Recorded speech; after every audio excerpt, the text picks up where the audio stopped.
everyone, I'm Jesse, and welcome to another edition of Gen X Thinks. This is another growing up in the 70s edition, but this one is more about my own stupidity rather than my parents' craziness. This one took place in the mid-70s, 76, 77, somewhere in there. I was about probably 6 years old, something like that, 5 or 6. And we were living in the Columbia Gorge on the northern side, the Washington side of the Columbia River, in a little town called Roosevelt, Washington, right on the Columbia River. And we had a little house there. Right next to the house, there was this metal, like platform thing, a metal stand, but it held up a big metal tank. I think the tank was for collecting rainwater. Anyway, the top of the tank was about at the height of the gutters of the house. So I could climb up there and get on top of the house. Well, this one day I was up there and I was throwing down my little green army men. Me and my brother loved those things when we were kids, and we'd play with them constantly. Well, I had gotten some that had parachutes on them. They were little plastic parachutes, and I could throw them off the roof down at my brother, and they would like float down. And I forget what game we were playing. Maybe I was trying to land them on top of his army guys or something. I forget. And we're playing like that. My little brother, he's 2 years younger than me, so he's only about 4. He's a little kid, so he's not climbing up on the roof with me. He's just not big enough to make it. We're playing this game, and I'm sitting up there and waiting, and I've got to climb back down and get my guys and climb back up wherever. And at some point, I'm throwing these army men off, and I realize, that the parachutes are allowing them to float down like that.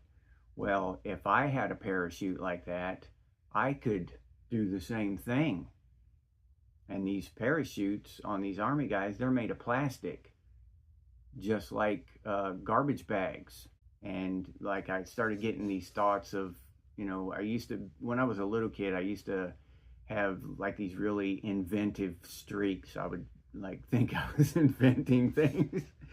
So I just had this whole thing that I was gonna get famous for inventing this old parachute garbage bag technology. I climb down off the roof and I go running into the house. And I only remember my mom being there. I don't remember my father or my sisters being there. I don't know, they might have been at my grandma's house or something, I don't know. But it was just my mom. So I run in the house, run in the kitchen, and I'm looking around for a garbage bag. And my mom yells at me to shut the door. So I go back and shut the door, and then she asks me what the hell I'm doing in the house, and I tell her I'm looking for a garbage bag. So she tells me where they are, and she's in the living room sitting on the couch watching General Hospital. And she had to find out what Luke and Laura were up to. She tells me where the garbage bags are, and I go digging around in there, and I get one, and I run back out. I was happy, whatever, no big deal. But now looking back, the fact that my mother just allowed a 6-year-old kid to grab a garbage bag, I mean, they could have stacked like 10 of me in this big garbage bag, right? And we could have smothered both of us, me and my brother. Just so many things could have gone wrong, and my mother didn't bat an eye at it. Now, she knew that I wasn't gonna go around the neighborhood picking up trash. She knew that, without a doubt. So whatever I was gonna do with this garbage bag, it wasn't its intended purpose. I was doing something else with this garbage bag, but it never crossed her mind to ask what that was. What are you going to do with that thing? It just shut the door, leave me alone, go back outside, whatever. So that's what I did. I went back outside and I did whatever.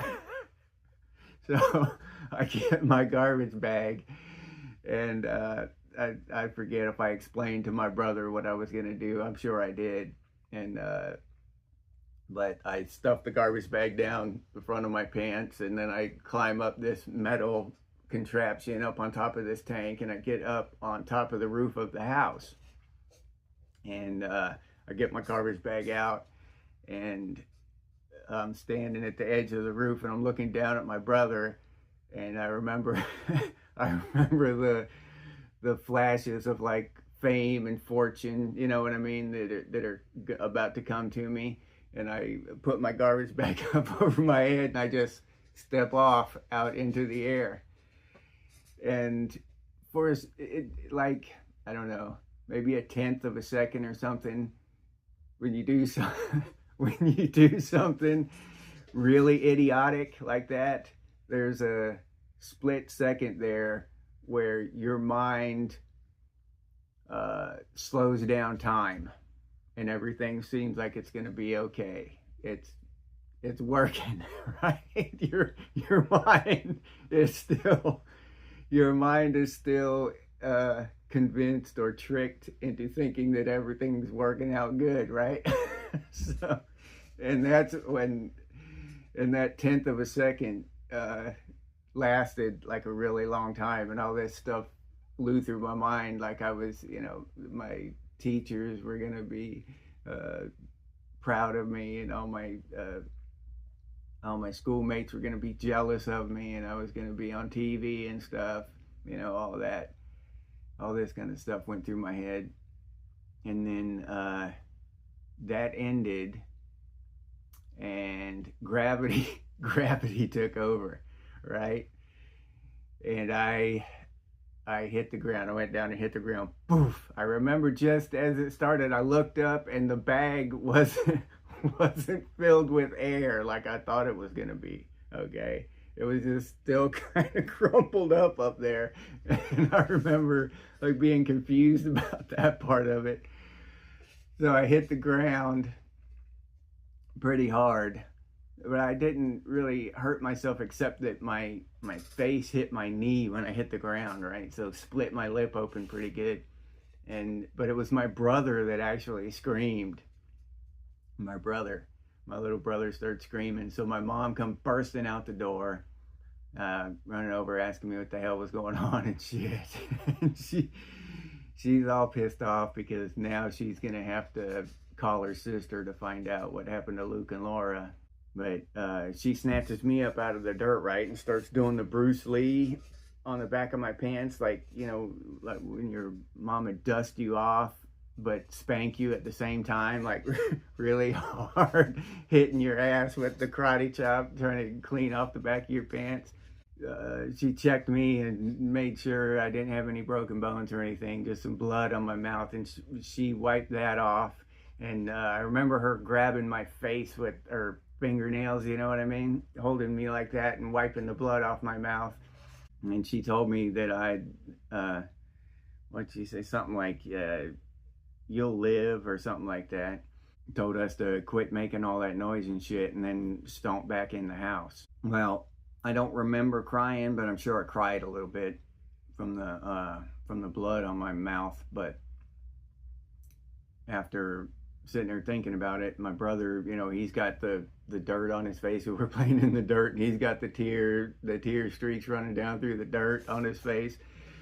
And but I think about it there for a couple minutes while I'm getting over the shock of the incident, and I realized that I didn't have enough of a start to get the bag full of air, right? So I figure, if I go up to the peak of the roof and get a running start and really get the bag full of air before I, you know, launch myself, then it'll work. So I stuffed the bag back in my front of my pants and climb back up there.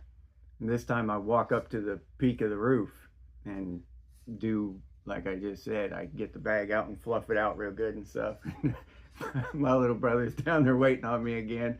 This time I run down the roof and launch myself out. Yeah, the bag being filled with air didn't help any. I still crashed to the ground, but this time my brother broke my fall. So I didn't I didn't get hurt too bad, but I knocked the wind out of him. I thought I killed him after I got up, and he's laying there and he's not breathing. I thought I killed him. But the good thing is he couldn't scream because I knocked the wind out of him. So my mom never knew that I jumped the second time. But I had to give him a couple of my parachute army men for him not to tell. So that was the bad thing. That was the bad part. I lost 2 parachute army men and I got a busted lip. And my brother got the wind knocked out of him. And that was my closest brush with fame and fortune throughout my life. That was the closest I ever came to being rich and famous. Was my parachute experiment. Never came that close again. But I fancied myself an inventor and a trailblazer, if you will. All right, I'll leave you there with that, and something you can ponder. Hopefully it will make you realize that the dumb stuff you did wasn't quite as dumb as you thought it was. And if you'd like to support the channel, you can buy me a cup of coffee, and I'll leave the link down in the description. If you're interested in Gen X gear, we've got some cool stuff over there, and I'll leave that link down in the description as well. If you can or don't want to support the channel in either of those ways, you can always share these videos on your social media. That helps, and I appreciate that. Thank you. And if you have any ideas for future editions of Gen X Thinks, please put them down in the comments. I really enjoy bringing your ideas to life here. That's really fun. So please do that if you have a good idea. And as always, stay frosty, Gen X, and I will see you on the next one.